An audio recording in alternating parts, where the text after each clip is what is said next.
This is a public service announcement. This is a public service announcement.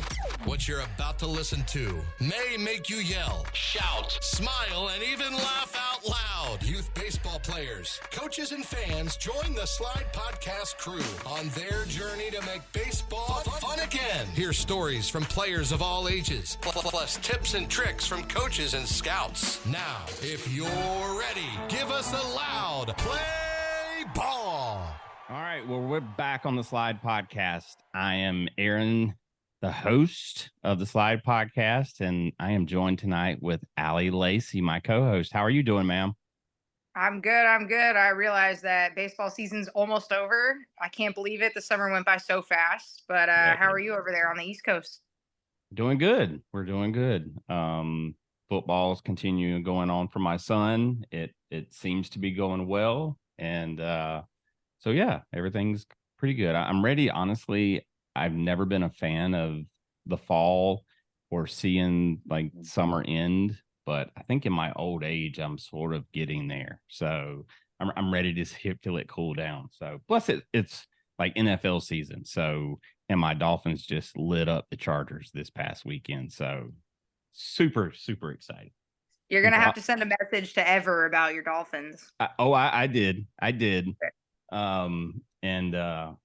So everybody was hating on Tua, like this guy's entire career, and now they're just loving everything he does. So I'm enjoying it. So anyway, well, I'm super excited about our guest tonight. Allie, I'm going to let you introduce her and like kick things off. So who are we talking to? Yeah, so tonight we get to talk to a super special guest, someone who's a part of Major League barriers breaking, and as well as the Team USA women's national team, head coach Veronica Alvarez. Welcome. Yay. Having me. That's my terrible sound effects. Welcome to the show. Thank you.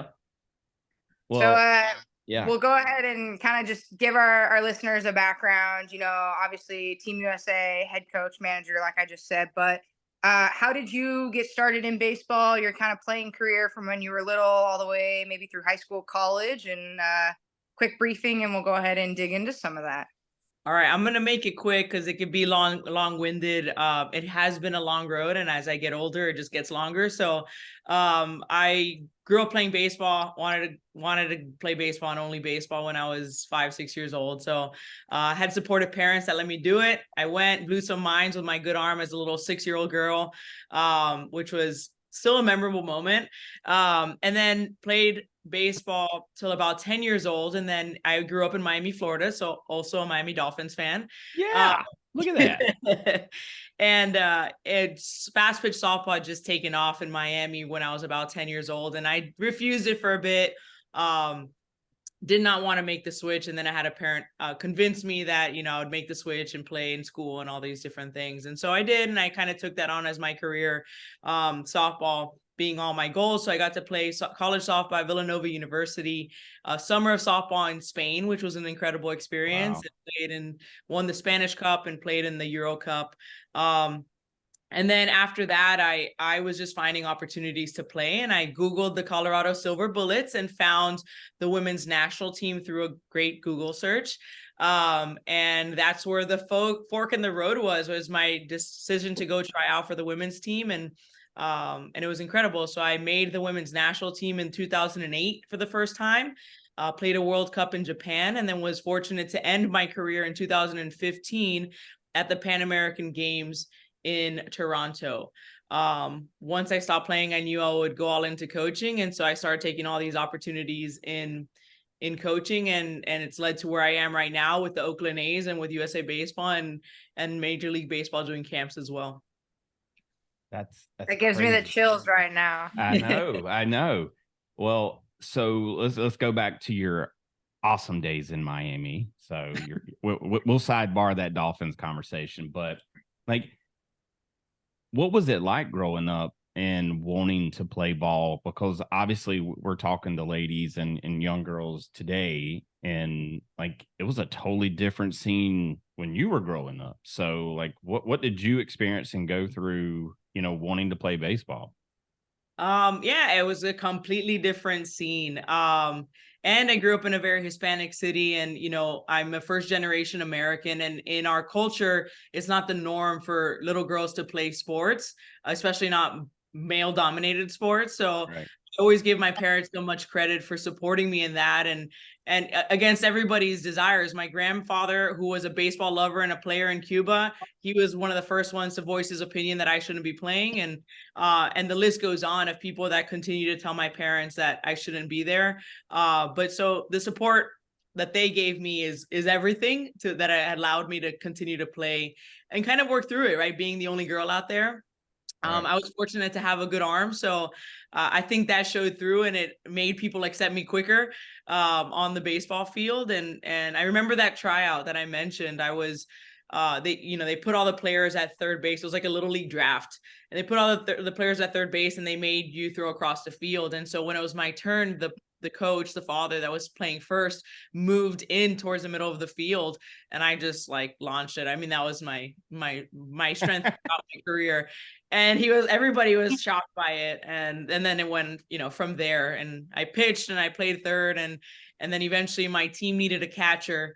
And we need a catcher. And I immediately raised my hand. My mom was like, no, she doesn't need to. But from there on, I was a catcher the rest of my career. Wow. So almost every female we've had on this show, and I think I'd probably put money on it to bet that every female on this show has said they were a catcher at one point. Like, and I think Aaron said it last episode with the ball girls. Like, does every girl just decide to pick the hardest position? Like, why catching for you? Yeah. I don't know. I mean, I know why now, right? Then I don't know what the draw was. Like maybe that you were involved in every part of the game, but Mhm. I mean, now the draw is that you're involved in every part of the game. You're the leader on the field. You get to analyze and make decisions on the fly that are really important decisions for team success. So I loved every part of that. And what I tell, since this is a youth show too, what I tell parents and coaches when they ask me, like, who should we make the catcher? I say, you ask who wants to be a catcher, and whoever raises their hand, that's your catcher, because you have to be willing and wanting to play that position. If not, you're not going to be successful. You got to be a little crazy to be a catcher. You got to be crazy. You got to be crazy. You got to be a lot of crazy to be a catcher, especially with some of these pitchers now that's lighting up in 100 seems to be pretty norm. So it's yeah.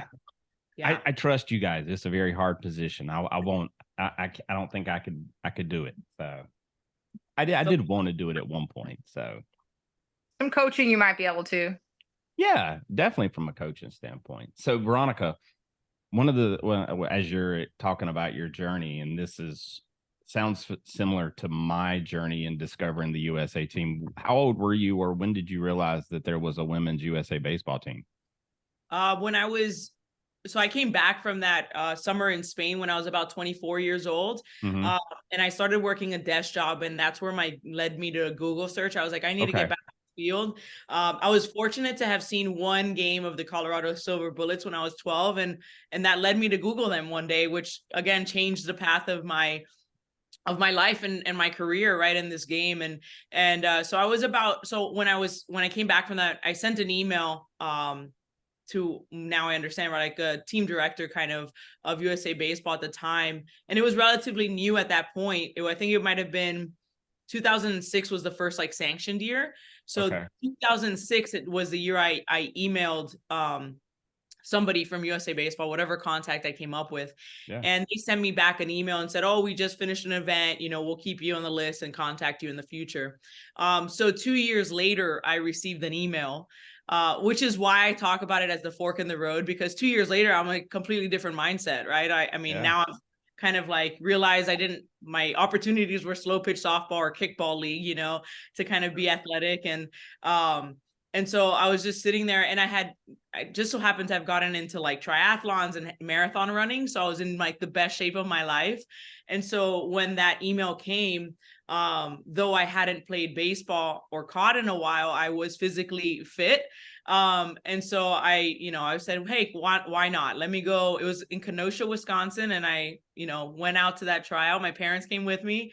And it was really just like, It was amazing to walk out into the field and just be amongst, about 100 other women that either had never switched to softball or just continued to play baseball throughout their lives. Now, I mean, we've had several players on the show. Alicia was one, Danae was another, multiple other players that never did the switch to softball. Like, what would you, if there's a player out there right now contemplating what they want to do, what would you tell them? So I'm fortunate that I get to speak to all these young baseball players coming up through all these systems, through the MLB camps that I coach at. So there's a Major League Baseball Trailblazer series, the Elite Development, and then the Breakthrough series. And all of those events have allowed me to be in contact with these young players. And this is one of the main topics, right? Do I switch? And so it's obviously controversial sometimes, and a lot of people are fighting it, and so there's a lot of feelings around it, so I'm very careful and respectful of that, right? Obviously there are more opportunities to get a college education paid for if you go the softball route, right? So I tell players to kind of put down their priorities, right? Do I want to go right now, and in the future, the goal is that this changes. Do I want to go to a smaller school that's going to give me an opportunity on the baseball side, right? Maybe a JUCO, maybe a D3, maybe a D2, or do I want and pay for my education for the most part, right? Or do I want to go to a bigger school or a D1, right, and compete as a Division I athlete and get my education paid for? Like, where is your priority stand? And then that's the route you have to pick, right? But I would always encourage them to choose their option A, right? As long as they can, right? Stick to that as long as possible before opening the door to option B. But option B is always there. So that is nice. And I've had those players that you mentioned. I have coached those players. Mm-hmm.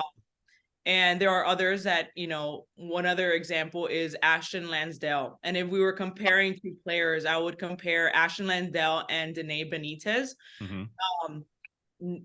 Two different positions, but this path is similar, right? And so Ashton went the JUCO route, got hurt, and then her baseball career in college kind of got messed up, and COVID and all those things. So it got to the point where Ashton was like kind of in the rat race of life. She kind of worked a lower level job, went to school, and was just trying to like survive in this, right, and pay for school. And so I kind of came to her and I approached her with this idea of switching to softball. And at first she told me no, or like she wasn't ready. Yeah, sure. But she wasn't ready. And then she emailed me a couple months later and was like, I'm ready now. So tell me what I need to do. Right. And we found her an opportunity at FIU D1 in Miami. And she's an uber athlete. So like, I knew she would be successful or find success through time. And so that's, I didn't want to see her in this rat race. I wanted her to experience being a Division I athlete and get school paid for. She had the ability to get that done. So why not, and go do that. Danae, on the flip side, right, I have also breached this conversation with her. And then I kind of took it away. I took it back. And I was like, you know what, Danae, what you're doing right now is perfect for you, right? She goes to school, or she's opening the door back up to school, right? But she's getting opportunities to play baseball on the men's side that have elevated her game to, unbelievably so. She's gotten opportunities to play in game, which is the greatest development, right? Where you can actually put things into play and make decisions on the fly. Yeah. And so she's able to like grow herself in that way, right? And so those are two different personalities that needed two different things, and just like two different life situations, and both work. If they're working, it's fine, as long as you're getting the most out of life, right, and development, and whether that's on field, off field, and like just fulfilling the needs that you to survive and to do it well, not just to like get by. And I think you said it, like, it's kind of special, and I don't know if a lot of women baseball players or girl baseball players realize it. Like, we have two options, those athletes that want to pursue that baseball career and maybe are willing to go to an NAIA, a D3, a JUCO, D2, and work hard for that path in baseball. Like, they have that opportunity. But if not, they can also fall back to softball. Like, These Right. boys playing baseball, they don't have anywhere to go. They get beat out on the team. They don't have another sport to go play that's, similar, but it's still going to get you to the same goal at the end of the day. Like, what did you feel when people started telling you switch to softball? Like, was that a pushback from you, or were you kind of like, Oh, I for see sure. the bigger picture and I know that I can go play baseball later on in life? Or how was it for you? There was no bigger picture at that point, right? I'm old, right? So there wasn't that. Like the bigger picture became softball just because Yeah. I didn't really see anything else. There was nobody in those positions to show me that there was a path outside of softball, right? And so now the importance of visibility and why I even post to Instagram and I need to do it more, but like why I think it's so important that you all are highlighting girls and women in baseball, and like why when people do that, it's so important because I want these young girls to know that there is a path for them. Whether that means they switch or they don't, it doesn't matter, but there is a path for them in this game, whatever route they want to take. Obviously, dedication, hard work, all of those things are factors. It's not just going to be given to them. But there is a place for them in this game, and you can make a career out of it for the rest of your life, right? You could be in this game if you want to. So our work, right? Your work, all of you that are putting us out there and highlighting us, right? We have our part in opening these doors for these young girls in other places, right? Even when it comes to getting recruited for college, because now we have created a web of advocacy that goes beyond like what we can imagine. And so these girls are coming in contact with coaches that have come in contact with one of us that have been here, right? Or done this, and that have created a good rapport with these people, and they're willing to give opportunities to others, right, if they're earned. So this web has been created, and I love to think of it as a web because I think sometimes it's really daunting to think of proving yourself. So it's one person at a time, and those people create other believers, and we create this big old web of advocacy. Well, where do you see, and this is a really big picture question and sort of early in the show, but like, where do you see women in baseball 5 years from now? Like, where's perfect world scenario for you? I have a lot of vision board items, right? And I think that, sometimes we get tied up in that we haven't progressed forward very quickly, right? But baby steps are steps forward, and that's all that we could ask for. And I think in the last 5 years, the steps forward have been kind of leaps, right? Or hopscotch in a sense. And so I only see it as a positive for the future 5 years. I want to see more opportunities for girls in baseball with other girls. And I want to see a U20, U21 team on the national stage playing under USA Baseball. But that means that there needs to be an event in order for us to host a team like that. But I think that that's going to be a possibility. And that just creates another opportunity for these younger players to continue to develop.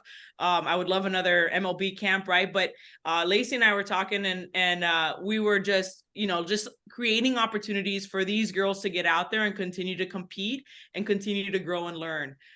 We've seen the effects of the MLB camps. We've seen the effects of USA Baseball's camps. In the process, I've gotten a lovely front row seat to it, which has been amazing. And so the growth has been incredible in the last 5 years. So I only know that there's going to be more, but the goal is that we get more opportunities to play girls against girls, women against women. I know that everyone loves the hot topic of women in Major League Baseball. And if you asked us, sure, that's a goal right now, but the goal would be just to play baseball with other women. Well, and I think that's what I've learned the most over the last year or so. So first of all, I wasn't aware, really. Allie brought it to my attention about USA, the girls baseball team. Like I had never crossed my path before. But as we've done the show, I've talked to people on the show, off the show. And at first I was like, well, I just can't see a girl play in MLB, maybe, all of these things going through my head.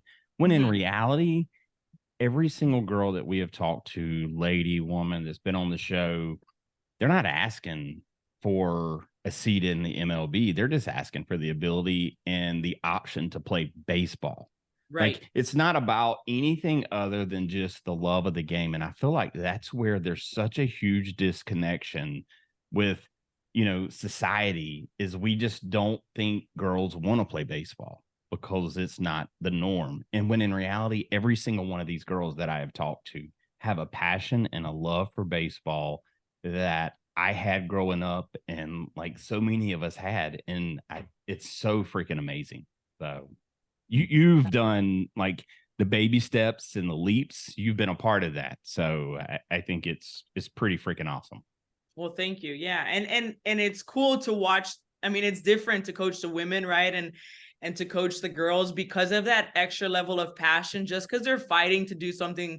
It's just the game and we're just fighting to play it. And so there's this level of effort that like I constantly feel like we have to ask the guys on the professional, even at the professional level, right? We always have to ask for this, like this another little, just give me a little bit more, right? And I've never had to ask that of the women.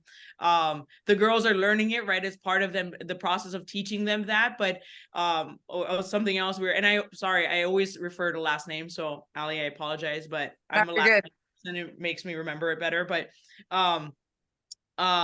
these young girls at these events, right? The benefit of me being a voice there is that I've kind of set the standard of what they're expecting in a ladder way, right? Like at the first camp when they're younger, there's a certain standard, but we're a little bit more playful, but they're learning this work ethic that is expected at the top level from a young age, from 10, 11, 12 years old. And then just the next event just adds a little bit more, right? The next event adds a little bit more. So by the time they come out to a women's camp, by the time they come out to the women's national team, they're ready to jump in with these mid 20, 30-year-old women that are really serious about their minimal opportunities, right? To take advantage of. So the women, even less than the girls, get less opportunities. And so they really take advantage of the ones they have.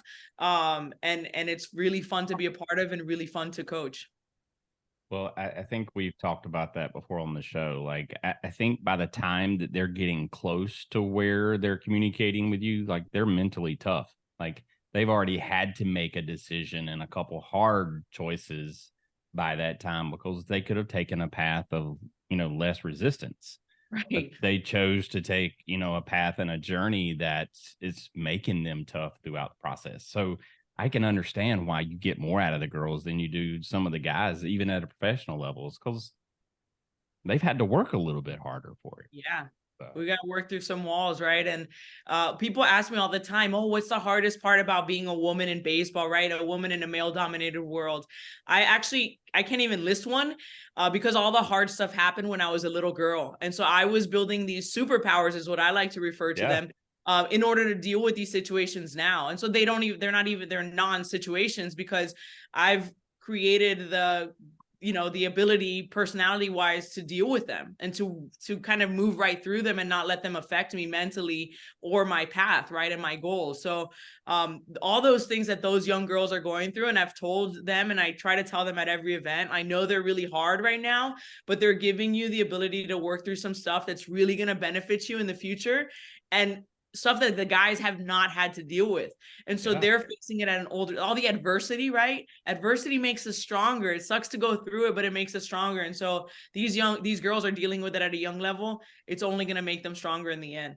Oh yeah. I mean, just in life in general, like there's so many times where like we get the easy way and we don't learn a valuable lesson. And in this case, like these girls are learning, they're learning a lot of life skills at an early age. So yeah. And the coaches, like coaches that haven't, had a female player or just acquired one, right? Or whatever.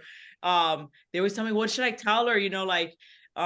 She's so good. She should switch to softball. I'm like, look, what you shouldn't tell her is to switch to softball. I can assure you that every day of her life, somebody has told her that. It's an obvious statement. Yeah. Like she knows that softball exists and that she should probably be in that world according to everyone's opinion. So like the best thing you could do is just support her and treat her the same as the guys as far as like expectation and work ethic, and make her meet those. And she's going to meet them because they're going to be the hardest workers on the field. I assure you, every single time. Yeah. I mean, when they lay their head down at night, they're wondering, all right, should I just choose the easy way? Or should I keep on my journey and my path? I mean, they've already had that question several times themselves. Allie, you were about to say something. I mean, I think you said it right. Like, choose the easy way or continue on the path. Like, sometimes it might seem like the easy way, but it's the harder way, right? Like, you're giving up your passion for the game of baseball that you love to go set aside maybe your goals. And I mean, for myself, I knew softball was my path to get school finished with. And I knew once that was done, I could get my coaching career started. But softball was my way through that. You know, some of Right. these girls are having to make the toughest decision to leave a game they've grown up and loved their entire life to go maybe finish out their career in softball. And although it isn't the easiest game, you know, some excel like Ashton Lansdell, but you have others who Kelsey, she's playing softball, she's excelling at softball, yet she's there training baseball every day. You have Olivia Pichardo, who is attacking baseball and D1 scholarship at Brown. Like, these women are so different. What do you think sets them apart, Coach? I mean, like, they're above everyone else right now, and every little girl wants to be them. Their work ethic. It's better than anybody's I've ever met. I would put them against anybody with work ethic. Whitmore and Pichardo, and Ashton, right? But if we're talking on the baseball side, Whitmore and Pichardo, who have gotten these opportunities, they haven't just been given these opportunities; they've earned these opportunities by showing up when they get them, especially, you know. And so, their attention to detail, their attentiveness when being spoken to, and just like their passion to be the best possible version of themselves is what's you know, given them these opportunities, is, or made them earn these opportunities, right? Better said, is so that's like, I mean, all three of them have that. You know, Ashton is super fit, right? Super dedicated to fitness, to being her peak self in sport and, you know, in life. And so yeah, it doesn't just come easy. And I think sometimes, you know, obviously there's always the negative comments and the naysayers and all these things, right? And as if they weren't dealing with enough already, just being the only one out there. But you know, they're proving themselves, or that they belong at least in that environment every single day. And the people around them know it. The naysayers are usually people that are not involved in the game, and that's the craziest part, right? And you know, the people I work with know I belong, right? And I have the support from all of my coworkers, and they're baseball legends, some of them, you know, and like, they've been in this game their entire lives, and, you know, and beyond, as players and as coaches. And so that's as much as the support I need. And I know that's the support that Kelsey and Whitmore are both the same person, Whitmore and Pichardo, really kind of fall back on, is that when their teammates accept you, when your coworkers accept you, then it doesn't really matter what all the outside sources are saying. And that's kind of what I try to reiterate to them, is like, really, like, hold on to those people that support you and those positive statements, because those negative ones can start to weigh on you. So, but yeah, they're in an elite class, but it's well earned. Well, I read a comment the other day. Dabo Sweeney, Clemson's football coach, said, "Don't worry about criticism from someone that you wouldn't take advice from." And I was like, "Wow, that's pretty sharp right there." I love like motivational, like moving quotes like that. So in your MLB career, as you've, you know, taken your steps along the journey of coach and, you know, the different roles that you've had, how has that transition been? So, I mean, if I'm not mistaken, you were one of the first women into the MLB, right? Yes. In 2019, I was the only woman on field. And I was just here with the A's for spring training. It was an opportunity. I was also a firefighter medic in my life. And so, which I've learned a lot from. So it's very important to note. But I was firefighting and a medic at the time. And so the opportunity I could take was a limited one. And so the A's gave me that chance to come in and coach during spring training. And so, yes, I was the only one on field in 2019, 2020. The Rachels got hired, which was incredible. Nacken got on field of the big leagues. And then from there, like, we're getting to a point where I lost count, and that's where we want to be, right? I don't want to know how many there are. I don't want to know everyone's name. It just make it normal. Yeah. That's what we want. When you count and you know everybody's names, then it's not the norm. When you lose track, it becomes normal. Yeah. And we're getting here, right? Which is cool. Yeah. That was I mean, Coach, thank you for the quick tour of the stadium yesterday. You know, as you said, like you started as your only locker. Like you had one spot for your locker and maybe it'd be moved every once in a while when people are coming in and out. But you walked me into that locker room and to see 6, 7, 8 different women's names on a plaque with an athletics jersey or an athletics jacket hanging, like it's cool. I think that's what's very important about the women and the way you started this. And it's not something where like, this is my spot, you can't have it. It's this is my spot. And if this is what you want to do, here's how to get there. You know, I feel like the women are very open about helping others get to where they are. And it's special. It's special. Yeah, definitely. And it's fun to be a part of it. It's fun to see. Yeah. Our locker room went from one to now we need a new one, right? And that's where we want to be. And it's in all parts of the game too, which is what these young girls need to know, is that it's not just about coaching. It's not just about playing. Your love for this game can go beyond those two things. And we have, I want to say, 3 athletic trainers. We have a strength and conditioning coach, another female on coaching side as well, on field.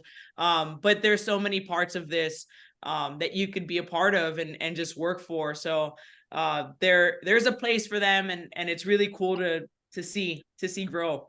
But we're getting to the point where I don't know everyone's name, and that's what we want. We just want to set the standard and make sure that we know that, you know, women are still judged off one person's behavior, unfortunately, right? Until we get there. We do have high expectations of each other. Rachel Folden from the Cubs, Ronnie Gajownik from the D-backs. We have a good relationship. We're always here for spring in Arizona together, usually during instructs as well and throughout the year. But you know, we're a good core group of friends that got along really well and just constantly talk about this standard and the expectation and just making sure that we're doing it right to just open more doors for the ones behind us in the future. What was day one like of spring training when you were walking in as a coach? Like I'm sure you remember that day like vividly, but like to walk us through what that was like.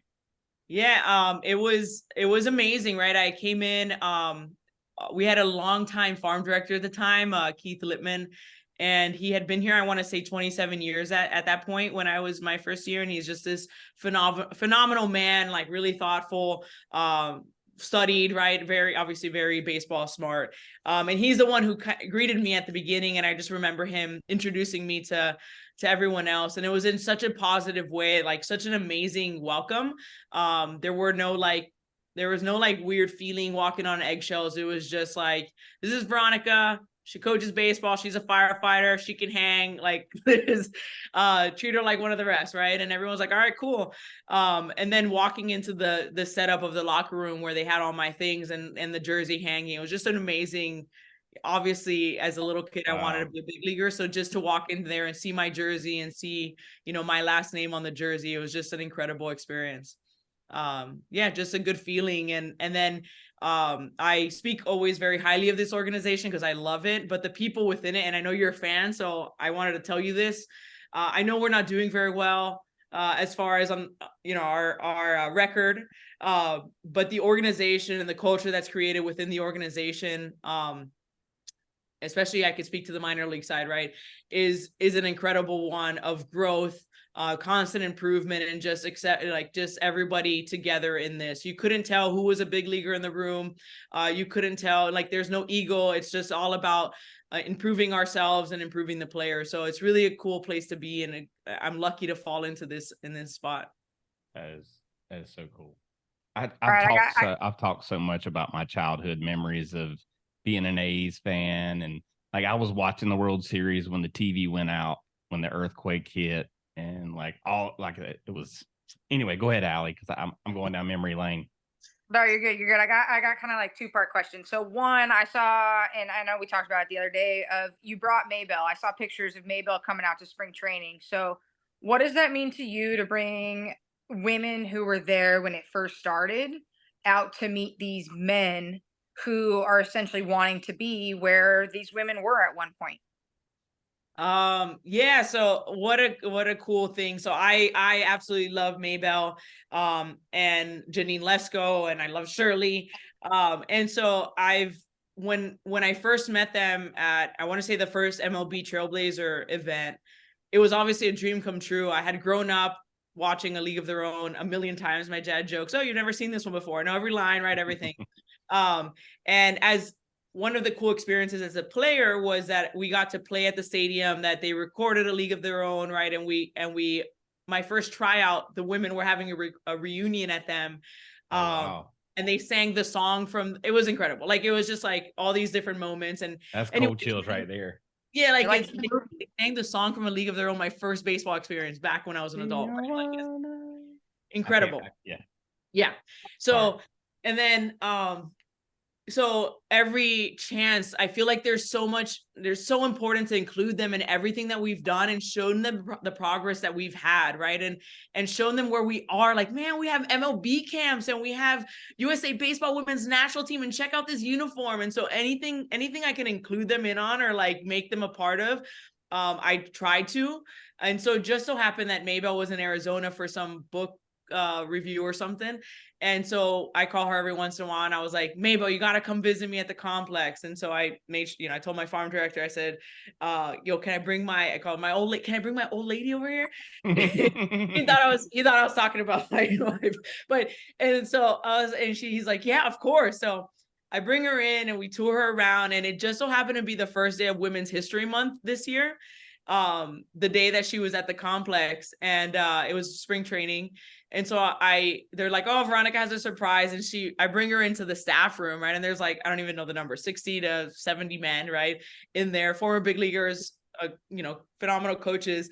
And she comes in there and she has them cracking up. I mean, she was just like going for it. Cause then we together, we try to one up each other in our spiciness. And I don't know if you've ever spoken to Maybell, but she's been on the show. She's been on the show. Good.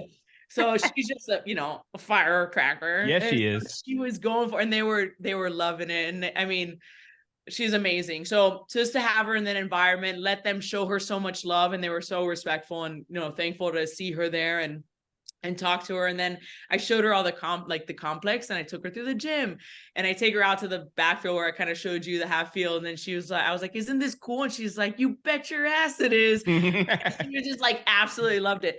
Then I take her, I'm like, Maybell, you have to come see the equipment room, because I think it's so cool, right? Like all the bats and all the balls. And so I bring her over there, and we walk into it, and she sees all the bats lined up, and she's like, oh my gosh. She was like blown away by it. And I go, you got to see the ballroom. So we go to the back, and there's this huge, like, just room of baseballs, right? And she was just like absolutely in heaven. So anytime I could provide this, there's such an importance of recognizing the history and what they did in our path, and what the women before us did, to create these opportunities. And obviously it slowed down for a bit, but now we're blowing the doors open and just creating more and more. And I think it's just so great for them to see it. And our women did a tour of, they went on the women's national team, before getting to Thunder Bay this year for the World Cup. They stopped in Rockford and played there. And then they went to Kenosha, Wisconsin, where they were having a reunion of the women, and they played there in front of them as well. So just, again, awesome experiences to bring them into all of these things that we're getting to do now. Where do you think you would be, Allie, without A League of Their Own, the movie, if Penny Marshall had never made that movie? I don't know. Like, growing up so close to Dodger Stadium, I probably still would have been a baseball fan. Like, I grew up loving Derek Jeter because he was really good. Like, he wasn't the strongest, the fastest, but like his exchanges were quick and his transfers were quick. Like, fundamentally, he was good at the game. But I don't think if I ever watched A League of Their Own, I don't think I would ever have my job as a ball person. I don't think I'd ever be coaching girls baseball. I'd probably, and don't get me wrong, I love coaching fast pitch. I coach junior college fast pitch. I work with girls on the side, but there's something about baseball where it's a mind game. It's so much about you personally doing what you need to do on your own to then come together with the team. And if all 20, 25, 42 players, 38, whenever the roster expands, every single person on that roster is doing what they need to do, and they come together. I think on the women's side, it's that respect of the game and the friendship where you just show up and you ball out on the diamond. Like, that's what elevates that play. And that would kind of lead into my next question. Like, what's the difference of you coaching from, essentially a professional women's baseball team and the U.S. national team to minor league baseball players who you said the other day, a lot of your developmental players are up in the major leagues right now. Like, what's the difference between the men and the women, and do you coach them any differently? Ooh, that's a good question.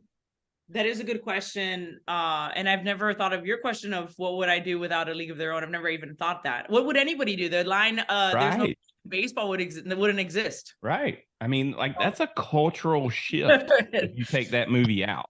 Yeah. So, but to go with your question, I don't coach them any differently. I mean, generally I coach everyone differently, right? Like I coach to the individual. But I don't coach them differently based off gender. I think there's a lot of value of me as a woman. I was trying to think this through it, put it, what I present is like my value as a woman coaching catchers, right? Is that I don't have this natural born strength that you had. I don't have this quickness that men just tend to have, right? And obviously work for, but they're innately going to be stronger and faster.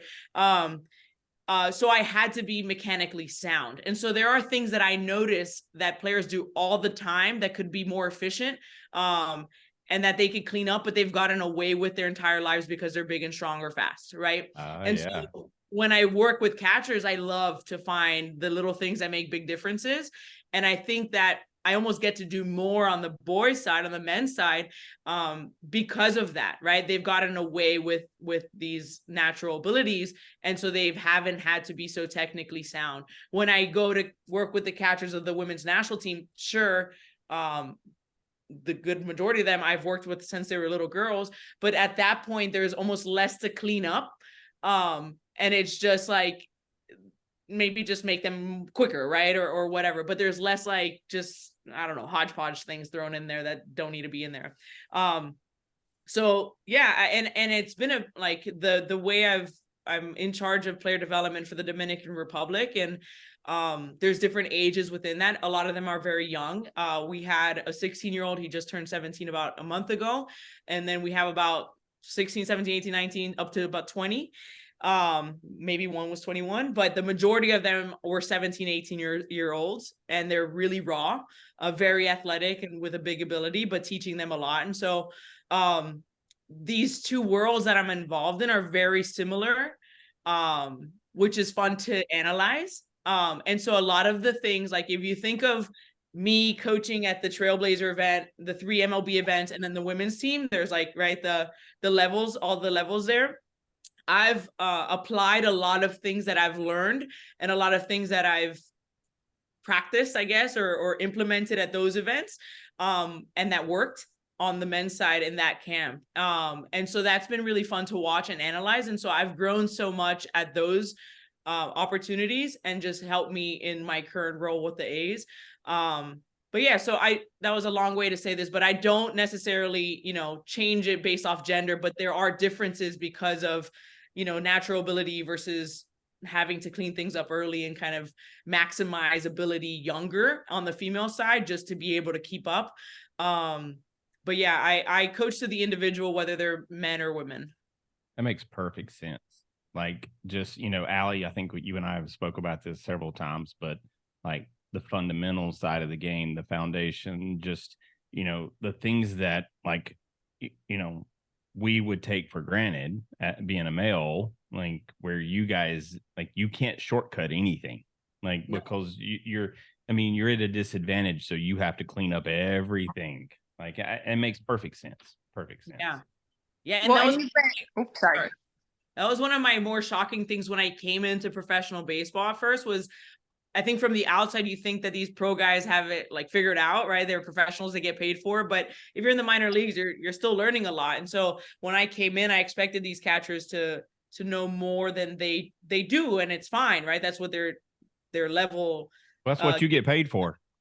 Right. Yeah. Job security. Well, and they're there, and players are here for potential, right? And they're selected by potential. And so they haven't maximized their potential yet. If they had, they either would be released or they would be moved up, right? And so there were so many things that could get cleaned up. So it is very fun to be able to break that down and kind of just like, I don't know, angle it from a different way than they've been accustomed to, right? Because I have a different approach than other coaches. So I can imagine, like, as a player, I would be all over, like, tell me what you're seeing, because, like, again, once you're so used to doing the same thing over and over again, you don't see those things that you would see automatically.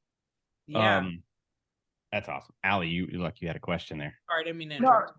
Oh, you're no, good. you're good. So, like, I think for me being a catcher for most of my life, I see the game at that mechanical level, right? I can pick out something in a swing or something in a throw. Uh, when you get to these girls, I think the hardest thing for me coaching is these girls are so mechanically sound and so focused on their fundamentals that when we do play against the boys, it just strictly comes down to strength. What would you tell these young girls who are 11, 12, 13, 14, maybe starting high school, who are fundamentally sound, are working their butts off on the field, off the field, community service, all these extra statures, but may just not be as strong as these boys? What do you tell these girls? I tell them to play to their strength, right? And to that they can't play the same game that the boys play at a certain level, right? If you're little and you're fast, like, you need to learn to be the best bunter on the team. You need to be able to hit situationally. So you need to be not only fundamentally sound, but in control of your bat path, right? And pitch recognition, right? All those things that allow you to be a good situational hitter. But so many of them are coached by the same person that doesn't adapt to individuals, right? And they fall into this like launch swing, and it's like, you're not going to get away with that at a certain level unless you start to grow, right? Unless you start to get stronger. But if you're going to be on the smaller side, then you need to learn to do all these other things very well. And you're going to be an asset to a team if you do that. Sure, not everyone's going to find success, right? And that happens no matter the gender you are. So some people won't make a team. Some people won't continue to move forward. And that's okay too, right? And it's just part of life. So it is hard sometimes because we want I know you do. I want all of these girls to be so successful. But the reality is they won't all be successful, and they won't all fit in on a male team. They won't all be able to compete. But being able to play to those things is going to help them survive in that environment longer until they grow, or they just find a different opportunity, right? But they need to be the best buncher on the field. They need to know how to hit situationally, and then the rest is going to come. The moment they start forcing the ball up and the power isn't there, those are outs, right? So if we can put the ball on the ground and make something happen, then that's going to be a better thing than a ball in the air for them without the power, right? So yeah, I tried it. That's where I usually end every camp with something along those lines of find how you can contribute as how you personally with your skill set can contribute and be the best at that. Yeah, I think baseball, there's so many role players, like whether it's a utility, whether you're the power guy, you're the speed guy, like there's so many different roles, and like I could see that strategy working for some of these girls. What would you tell, or what are you seeing today in baseball in general, from a recruitment standpoint? What would you tell those high school students that they have their dreams set on being in the MLB? Where do you feel like the biggest gap is between what you're looking for and what you're seeing? What would you tell the students or those players to focus on? On the girl side or the men's side? All across the whole board. Well, I think on the girl side, it's right. College is the next step. Mm-hmm. I think the majority of everyone's step is college, but college is the next step, right? So I know they know that a lot of people are not going to give them an opportunity, whether they are the greatest baseball player that has ever existed or not, just because of what they look like. Yep. It is what it is, right? But until you've applied to all the schools that exist that have a baseball program, you can't tell me that nobody's going to give them an opportunity, because there is always somebody that will, right? If you deserve it, right? And if it's for you, there's going to be somebody that gives you the opportunity because they recognize that you are a good baseball player, no matter what you look like, right? So if you're just going to tell me, nope, I'm not going to apply to the schools because I'm a girl and they're not going to take me, that's on you. Right. But until you apply if that's your goal, then you need to apply to every school possible before you could tell me nobody took me. right? And then sure, maybe I will accept your excuse, but that's So not you gonna. mean to tell me a professional team, you guys look at D3 and JUCO and like these teams that are not D1, like I you'll think on find the those girl, diamonds? I think on they, I mean they do, but I think on the girl side, they, right, like that's what we're looking at, right? On the boy side, yes. Go where the opportunity exists. I know that, Allie, you said before that the boys, don't have another option. They have a lot of options because they are a boy and there are a lot of places to play baseball, right? And so they just are set on this D1 dream, right? And that's not necessarily the case. We have guys that are successful out of D2s and junior colleges, right? Miami has an incredible junior college program that gets guys signed out of there all the time, right? So there are these places that you might not think are going to get you looked at, but it's all about getting on the field and getting opportunities. If you're not on the field, you could be at a D1, but if you're on the bench, guess what? You're not playing in the big leagues. Yeah. If there's no tape of you playing. Yeah. Look, Savannah Bananas are being signed off the field. So like those guys forgoed any sort of, professional or minor league playing career. They went to the Bananas and, did that way and starting to get looked at. So it, like you said, it's just about being on the field. Same with the girls, just getting them on the field and getting them seen for the athletes they are. Yes, get opportunities to play. And it was the same when I was going through college and looking at programs, right? It's like, who wants you? Because who wants you is going to put you on field. Who doesn't? Who's kind of like, going kind of half-ass, sorry to curse, but in their process with you, they probably don't want you. And guess what? You're probably going to be a bench guy or bench girl, right? And so who's showing the most interest in you? And it doesn't matter what that means. It doesn't matter if it's D1, D2, D3, NIA, right? It doesn't matter. Is who's going to give you an opportunity to get on field. And then you could always move. I mean, like, shit, you go to a school and you're successful in your first year and you just crush it and like nobody can hang with you. Switch. Somebody's going to want you. So there's yes, open the door to all the schools. That's awesome. Yeah, I think that's great. I mean, and because I see so many kids and you hear so many kids and they have their heart set on this D1 Power 5 school. And, but with baseball, I think with most sports, but baseball specifically, like it is set up to find like the best players, no matter where it's at. I mean, throughout the entire globe, you're finding baseball players. So for sure.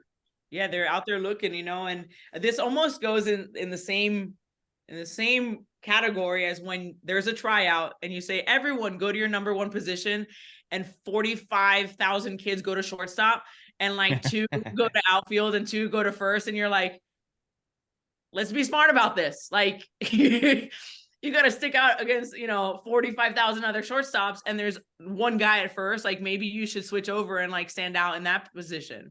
And it's the same, I feel like with the schools, like everyone wants to go to those top schools. So now you're just like a pebble in a Pebble Beach, right? Like, so go to these other schools, get an opportunity to play, open up your mind to other opportunities. And then from there you grow and there you get a little bit more nitpicky if you can. And you're successful. So you mean my baby don't always have to play shortstop, like to make it to the MLB? No. Now keep in mind we're a youth show, so everybody's his son middle is the best on the team. Always, no matter what team it is, Daddy Ball, his son is going to be the best. Yes, he is. It is going to be shortstop. How dare you put him in the outfield? Like, oh my God! Some of the highest paid players are outfielders. Of course. I mean, it just obviously there is a benefit to doing all the positions, right? And growing your athleticism and just learning to do new things. But like, yeah, I mean, we gotta be smart about this. Like, where are you gonna stand out? Yeah. I mean, and the whole like cliche outfield is important, but like there is so much and parents don't get it. And I guess as I was an outfielder, like there's so much more skill, like I don't say more skill, but there is skill to be a good outfielder. And not that I was great, but tracking a ball, like being able to play an outfield in a position where you're a valuable part of the team, like there's skill that comes with that. Yes, it's very important. And you're the last line of defense. There's no one behind you. Yeah. An And it's infielder not misses the easy. ball, there's an outfielder. Outfielder misses a ball, there's a fence. Yeah. Yeah. And in It's a Canseco's part, if you put your head too close to the fence, the ball's going to go over the fence. yeah. We don't want Oh, to talk about that. no, let's not. There's Well, there's something we haven't talked about yet, but yeah. Coach, you were a player on Team USA at one point, right? Mhm. How was it as a player, and then how was it transitioning to coach? Because I know there's some women that are on your coaching staff, some women that are players that you might have played with. Um, how does that affect your ability to coach this next generation and connect with the generation? Yeah, great question. My participation, the fact that I was a player on the women's national team, just as like I'm already a passionate person, just like adds this like extra layer of passion and drive and want for them to be successful and to give them the best opportunities and provide the best coaches possible for them. I want the best for these players, right? And I want the best for this program. I want the best for women's baseball. And so if like I think they feel that, right? And so yes, I was a teammate of some of theirs, and yes, I was a teammate of some of my staff, but there's a level of respect that comes with one, that I was a catcher on that team, so I was always a leader, right, in that environment. But also just like the passion and the pure like true love that I have for them, for the team, for the organization, and just for the desire to make them the best possible, right, and to provide the best opportunities possible. And they really feed off of that, and I think they know that, and I think that's a really important part of coaching that not a lot of people recognize, right? And I would say, I was asked once, like, what's the one word to describe your coaching? It's like, it's love, right? And I have this love for the individual, but obviously with a standard and expectation, and they know that, right? And so I'm able to separate that, because at the end of the day, I have a standard, and I have an expectation, right? And so, but when I coach like that, when coaches coach like that, you're able to break things down and actually teach the players things, right? You're able to create a trust and respect between the player and the coach, right? You're able to create that relationship with them that allows them to have those hard conversations and break things down in order to improve. And so I think that's a really important part of coaching, period. And not everyone really understands that, and not everyone's able to do it, right? But tough love doesn't exist without love. And so those two things go hand in hand, and I think it's really important. But so that transition was possible, I think, because of my leadership before, but also just like my intention and the way I approach the players and the team. But there's a lot of respect, and I thank them for that, because I know that those lines can get blurred at times, or maybe the respect doesn't exist, but we both do our part in creating the relationship that exists right now between both sides, and with the staff as well. But there's a big respect. I did just transition Malika from first baseman, veteran player, to assistant coach on team. And, I think it was hard for her at first too, because she's such a competitor. But she, right when, after our first win, she kind of got in the swing of things. And as far as like, separating herself from being that player and now being their coach. But there's so much value to having coaches that were a part of this team on staff, because we do it a little bit different with bigger intention at times, just to be able to represent them well. Well, it's personal. Like, yes. You guys sort of like laid the foundation, and how dare someone come in and not honor the tradition? Like it's right. personal. It is very personal, right? And I tell them, like, I don't just give this jersey away. So when I select a team, when I name a team, it's knowing that I'm not just giving this away. It's something that they've earned, and they need to represent it well, not only on field when we're together, but when we're outside of here, because they will always represent us as a team and women in baseball. So, and they really know that, and they really live by that. And so I've had the fortune, been fortunate to coach some really exceptional women. And I think that's the feeling I get around some of these women, and being around you the few times that I have, the Trailblazer event, being able to visit that this year, like every coach, every staff member that's there is just all about the next generation and the game. And it's people like you and Holmesy that you're around them and you feel like it's USA and nobody else. You know, it's our women's baseball and no one else. Like it's all that matters, which is really cool. And I think that sets the standard for the next generation. But with my ball girls that I coach, I know a lot of them, especially that 13U team that just got back from Cooperstown. They're sitting here. They're like, I'm 2.5 years away, 3 years away from trying out for Team USA. What would you tell that next generation for the next couple tryouts? You got the World Cup coming next year with a strong squad. Maybe LA 28 Olympics, possibly. Like, Oh, that's a goal. I didn't mention that one. That's a goal.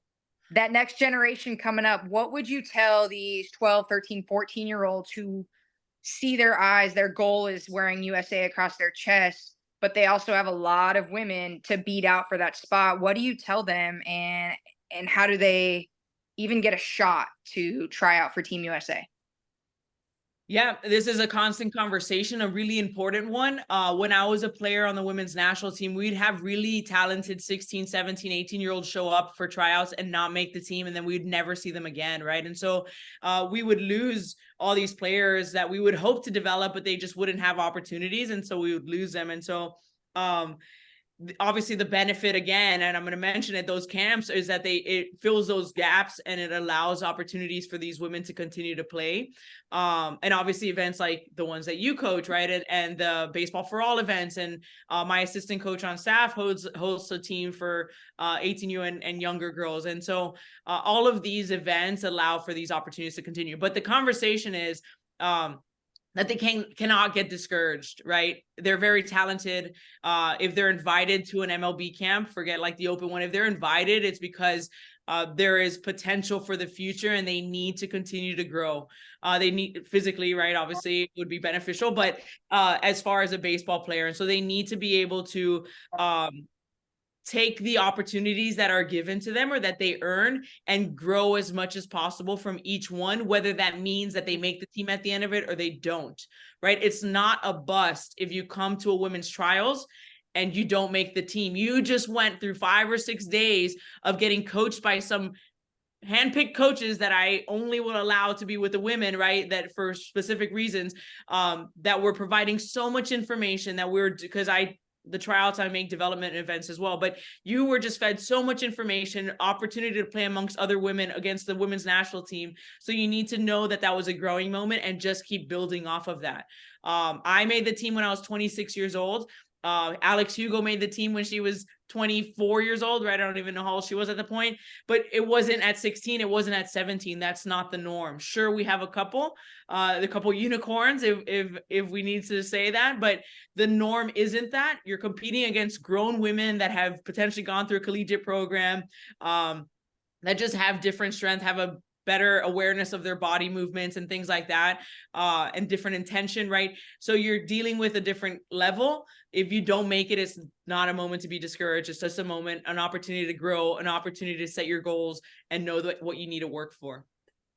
And I think a couple of the girls in our organization that came out to the USA tryouts, like what I tried to stress to them was, look, you're going out there and getting your name out there. Like that's a huge first step. If you go out there and do that, that's step number 1. If you make top 40 or whatever that cut is, like that's step number 2. That's huge.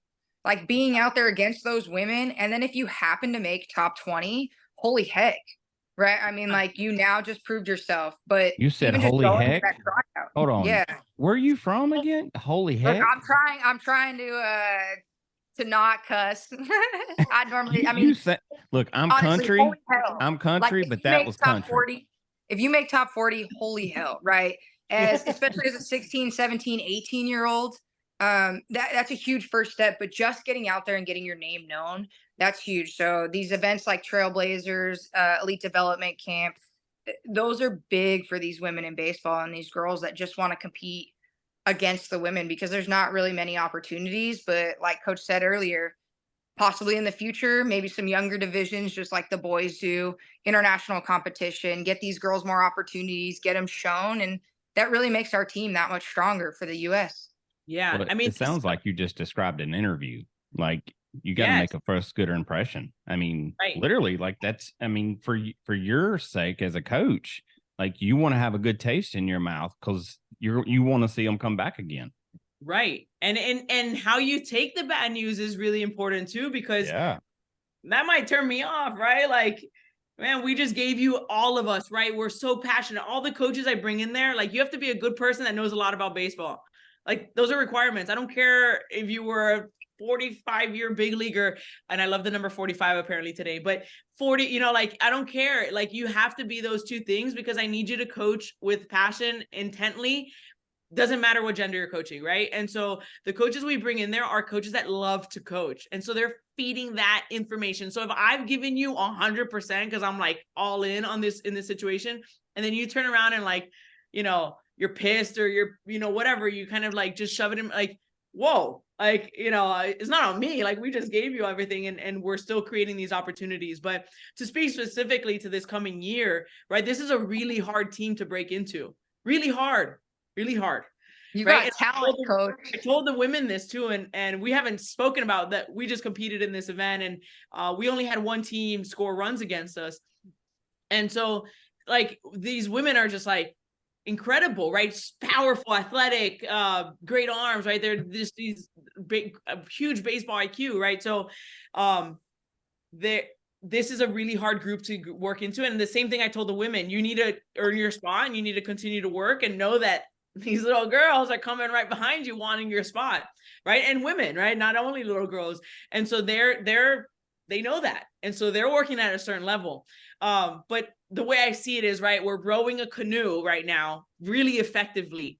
And if you can't get in this canoe without it tipping, you can't join us, right? We're moving really well right now, right? And so unless I need to like kind of flip people out of there and like somebody doesn't show up and show, you know, can take this spot and make this boat continue to move forward without causing any issues, then it's going to be a hard thing to change up.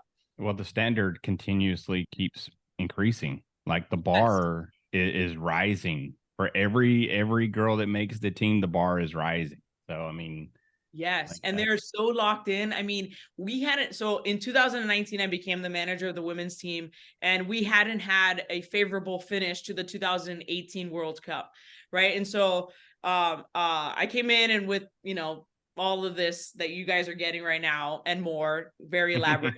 But with all of these things that I had been analyzing my entire playing career, right? And then all of this knowledge I had been getting from all the people I was coaching around. And so we set on a mission to rule the entire world.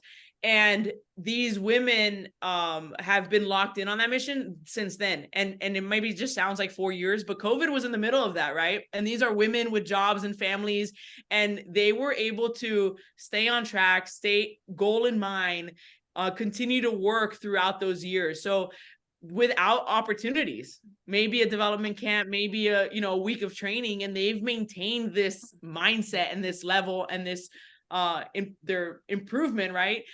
Their development going for these last few years. So don't think it's just going to drop off in a year, right? Like they're so locked in. And I know that they're take it to heart, right? And it's personal to go prove that we're the best in the world, that we're setting the standard of what women's baseball should be. And everyone needs to meet our standard, right? And so yeah, it's going to be a hard one to lock into, but those women are working, and I believe in them. That's what you want though. When the standard continues to grow, and like the harder it is to get to the team, I mean, that's what it is to make the Olympics. Yes. Like that's what you want it to be. Yes. So. I want it to be that at the 40 or at the whatever tryout size we have, that it is the hardest decision I need to make, right? I don't want it to be like obvious that half the people made it or not. Like I want it to be like everyone is scared that they might lose their position if they're on the team before. I want it to be that everyone thinks they might make it, right? Like the level of just goes up for everyone, not just the few, right? Yeah. And I think and it's happening, right? Our 40 is our top 35 this year. is getting stronger and stronger. These young girls are pushing up. They're getting opportunities. They're taking advantage of it. And I just think that it's a really bright future. I have to agree. Allie, I think you got some future stars there. I know a couple of them, told Danae the other night, like, we're coming. There was a little like trash talking back and forth. Love It was it. pretty cool. Yeah. We were, I mean, I wasn't instigating any of it. Not at all. But yeah, Not at all. Never. not at all. And Danae would never go back on that. Danae's not that kind of person. But Danae will like trash talk the 12-year-old. So that's such a cool thing, though, is like these women who really aren't that old and don't have much coaching experience, right? They just have the playing experience.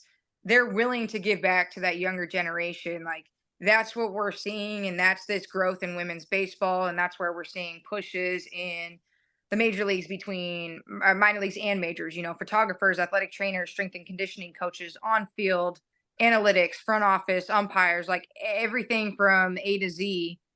There's a female in one of those positions in an organization. And like Coach said, like, you don't know everyone's name across it, but you get to meet every single one of them. And that's huge for the next generation. So thank you, Coach, for pushing the boundaries for us. Well, and I can say from a baseball fan perspective, look, the game has been boring for a long time, and it finally feels like it's getting exciting again. And obviously, Coach, I grew up in the steroid era, so it was super fun and super exciting. But I feel like it's not as boring as it used to be.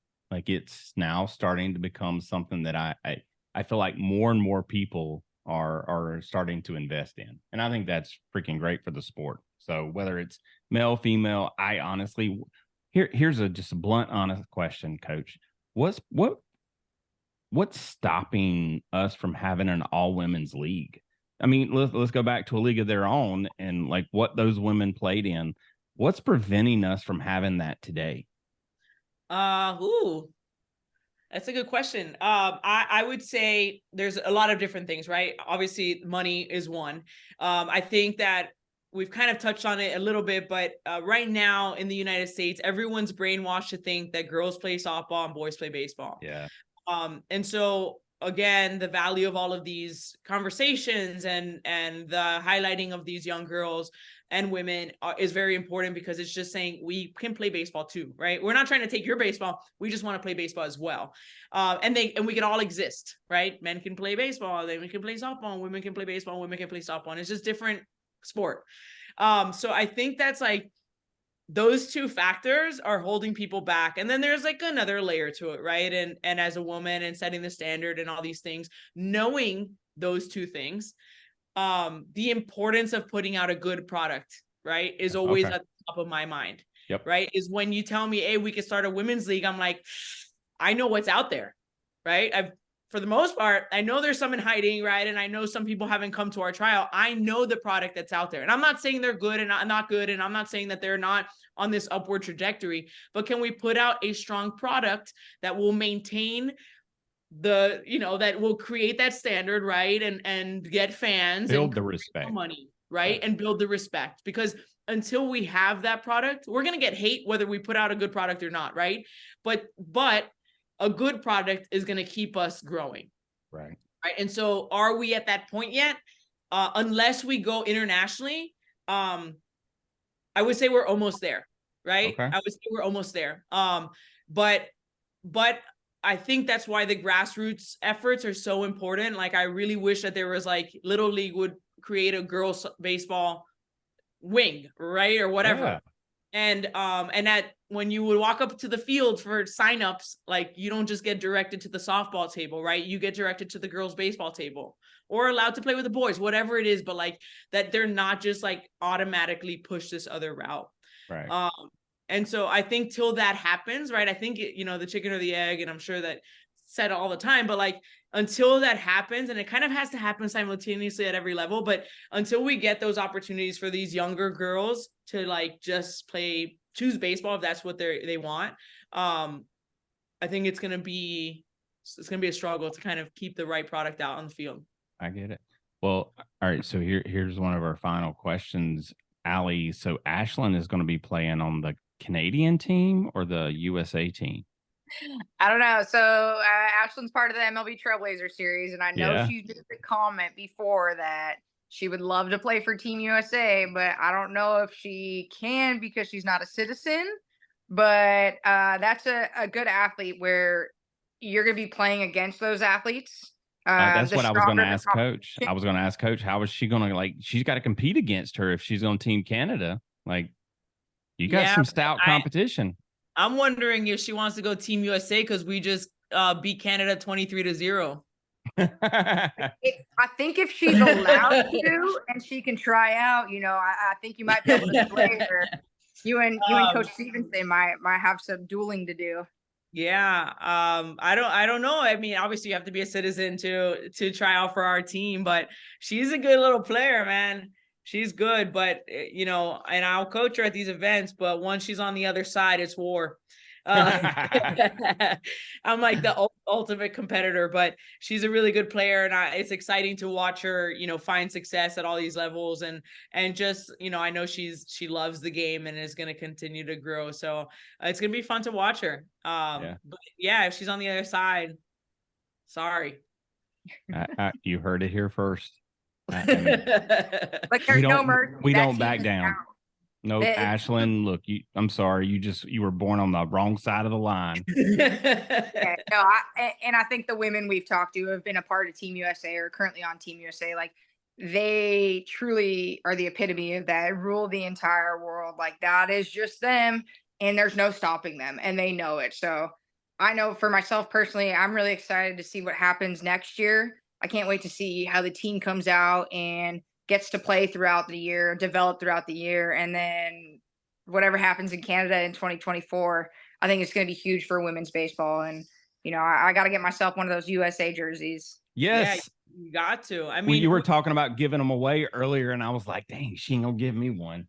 They got to earn it. I'll go out and run some laps. I mean, I'll earn it. Geez. Yeah. I mean, it's just been fun to watch. And in our press conference in Canada, they kept asking questions. I was like, I know you guys think I'm like lying, but we're coming. Like, we're coming in hot too. But it's just been like, just really cool to watch their development through the years. And again, a lot of people contributed to that, all the different coaches, and we would keep consistency through some camps and then change it up. And it was on purpose, right? It wasn't by accident. And a lot of really knowledgeable people, or a lot of really passionate coaches, were able to, affect the change that we've had in this women's national team. So I knew all that had happened. I don't think everyone else had seen it from my angle, right? And so I saw that trajectory that we were on and that we're continuing to be on, and we just want to continue to raise that standard. So it's going to be fun. You're kind of sitting here. Sorry, you're sitting here holding all the infinity stones. Like, when all those pieces come together, Coach, what's it going to look like? Ooh. It's going to be, I mean, I want every country, right, to raise the bar. I don't want to beat everyone by a lot. That's obviously we will. I mean, you want to, but we will if we have to. But I mean, if we have to.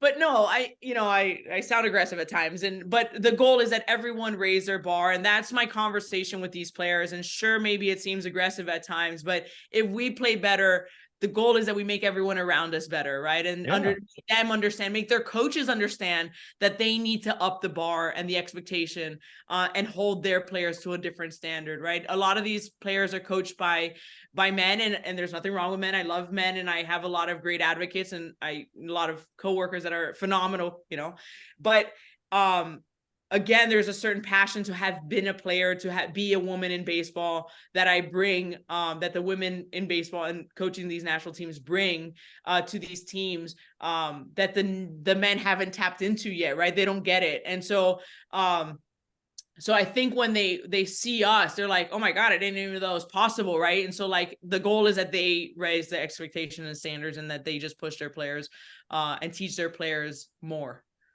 Well, that sounds super aggressive, and I don't want it to sound like, whatever. It is what it is. But the goal is that everybody gets better.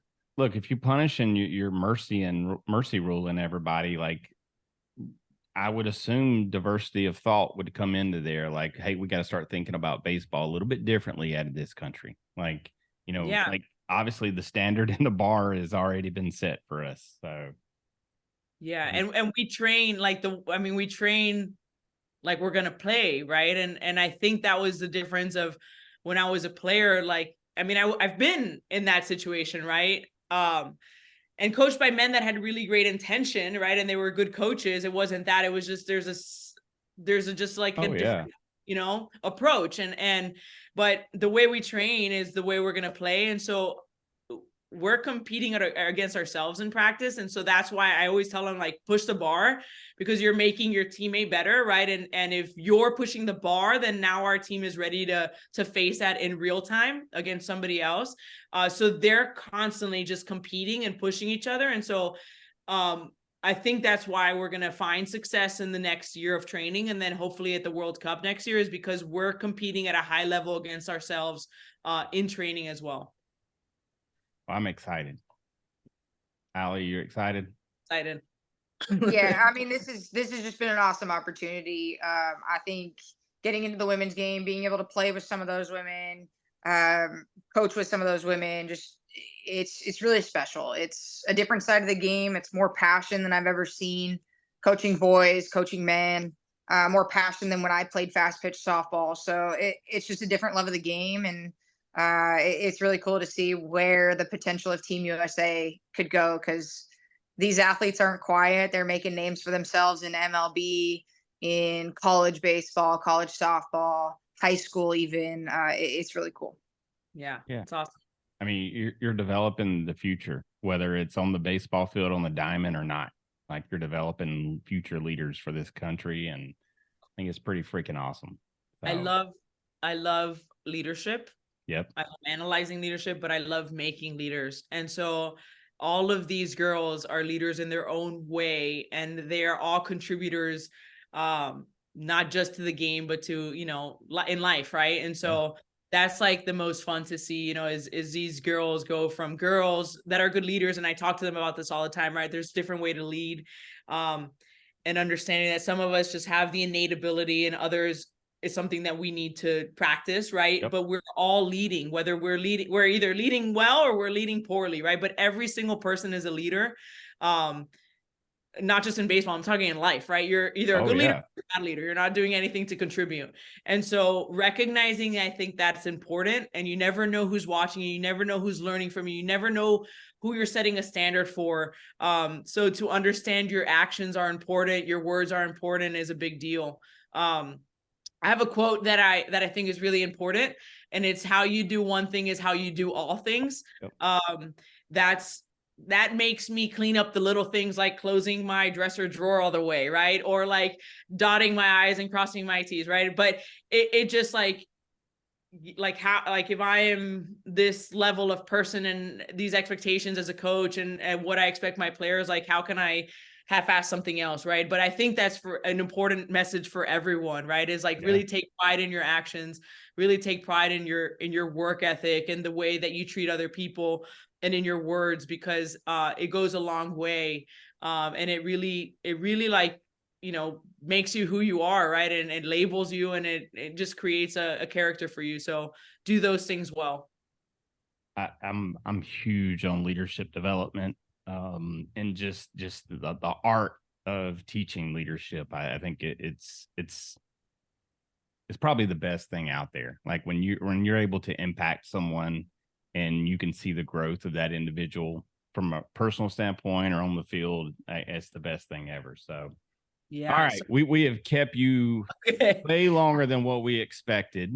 But I can't let you go until I ask you the final question. So, and this is usually the hardest question. So, if you're walking up to bat tomorrow, Veronica, what's going to be your walkout song? Oh man, my players will know, because some of them hated it because they're too young and they don't appreciate. Now I'm gonna forget blank on the name. I need to look it up. Beyonce. Okay. Time out. Let's go, Beyonce. Do you know what it is? No, you don't know what it is. I play this every day. Formation. What's it called? The beginning of Formation, right? Just like the beat, right? And then it's just good. Okay. I I would just play it before we would show up to the stadium. And the one young player, right, our youngest player was like, not this one again. And I was like, oh, guess what song we're listening to every day? Like, oh, okay. Oh, you don't want it? Oh, I will listen to it on repeat. And all the older ones just knew. They're like, oh, you messed up. Yeah. So that was Beyonce. Which one? Formation. Formation. Okay, gotcha. Yeah, we got to add it to our list, Coach. Yep. Yeah, we it will. curses a little bit, you know, so you got to be careful. But the beginning part, I just love the beat and the lead up to the beginning of the song. So awesome. It's a good one. Yeah. Very cool. All right. Well, Allie, any final questions for Coach?